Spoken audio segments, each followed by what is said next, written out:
Hey everybody, welcome to a potential podcast with Tracy Lee. Welcome to episode 7 if you count the trailer and 6 if you don't. 6 actual episodes, baby. There are 7 chunks of sound on the internet that have my voice in them. Can you imagine?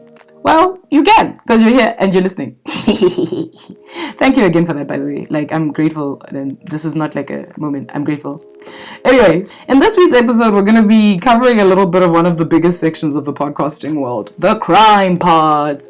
Personally, if you haven't noticed, you know I likes me a comedy podcast, a little bit of a lifestyle podcast. So I really didn't show interest in these in the beginning. I figured it would be a boring voice telling me facts about someone's crime and then I leave with more knowledge, but no laughs. Meh. But then God sent me Scam Goddess, and then a few months after I found one that I didn't like as much but still hit the spot, which was Swindled. So yeah, these podcasts specifically speak to a section of crime that has always fascinated me: scams and cons. I've enjoyed many a con TV show like Leverage and The Catch. I own an actual box set of Oceans 11, 12, and 13. And if I'm honest, I've always been fascinated by the slight ways that people can be deceived without a vast amount of effort. So these shows definitely piqued my interest. There is a resurgence of interest in this type of content in general. If you just look at what's going on Netflix, shows about Anna Delvey and Elizabeth Holmes are coming out. They're being portrayed and documented. People really do like a good scam story, and you're not short of places to find one. Hell, one of the biggest movies in 2019 was Parasite, which was a movie about a family that literally cons their way into parasitically living off of another family. Anyway, that tangent aside, let's jump into today's contenders. First up is the more serious of my 2 scam casts, and that is Swindled. The show is handled like a narrated story using documentary-style clips and facts in between to make it seem more real. This is a weird reference, but I just thought about it. Think about how they do those Wives with Knives shows on SABC2. Look, my household's main TV exists on SABC2, and we watch SABC2. So anyway, for those in the Netflix arena, Swindled is edited like a good episode of a docuseries. The narrator, a concerned citizen, is really good, and he be spicy, yo. He'll be all serious, giving you facts, and then all of a sudden he'll throw a sarcastic jab, and you're like, ah! Yes, I'm a concerned citizen. Anyway, sometimes he's assisted by other voices to narrate, but it's mainly him. The show's duration can vary from anything from 40 minutes to an hour. Plot twist though, on the post frequency, there's only 2 released a month. But the production on one of these things must be hectic, so we get it. In both shows, I picked their episodes covering one of the hottest topics of 2022, which is the story of Simon Leviev, the Tinder swindler, and the love scam space in general. In Swindled, the show starts with a clip of a woman who was scammed by a group of African con men who eventually convinced her unknowingly to smuggle drugs into Malaysia. That alone was hectic, but then the main story comes in.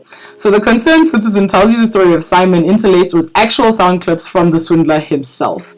I'm not gonna lie, guys, the European Mediterranean vibe in Yana Leviv's voice, you're like, ooh, okay, I kinda get it. But yes, so this show is really just great at giving you a well-crafted story, so I think you'll enjoy it for that purpose. You may not like this show if you can't handle a long documentary vibe, but honestly, this show slaps once in a while. I'm not even gonna hold you. It slaps. Now, for the girl that got me and kept me coming back, Miss Lacey Mosley. The scam goddess herself, the funnier side of scam casting. This show is pretty much just about scams, but just told in a funny way. It brings on celebrity guests, and they talk about how they've been scammed, their own scams, and of course, the running job that they're all in on, the biggest scam of all, celebrity. Lacey regales her guests with two scams an episode. One is historical hoodwinks, which is her just running through an old scam that was run back in the days. Back in the days isn't that far back. Sometimes in the 90s, so it's not that far back in the days, but an older scam. The best part is the guest reactions to the scams as Lacey takes them through it. Funny people reacting to things is always just a good thing. Personally, I like the tangents that they go on, and it's like sitting in on a really hilarious conversation, which, as we know, I love. The show description literally ends with the line, it's like true crime without all the death, which really is like the whole vibe of the show. The show is an average about an hour an episode, and they post once a week, so you have quite a bit to listen to. The only reason I think you won't like it is if you were more of a fan of the other formats, so like the Swindle side of things. But this one is legit at least worth one listen. If all else fails, you can say I scammed you into it. I know, that was lame. But I made you laugh. Now go laugh at the podcast that I just suggested. Nah, sharp. Okay.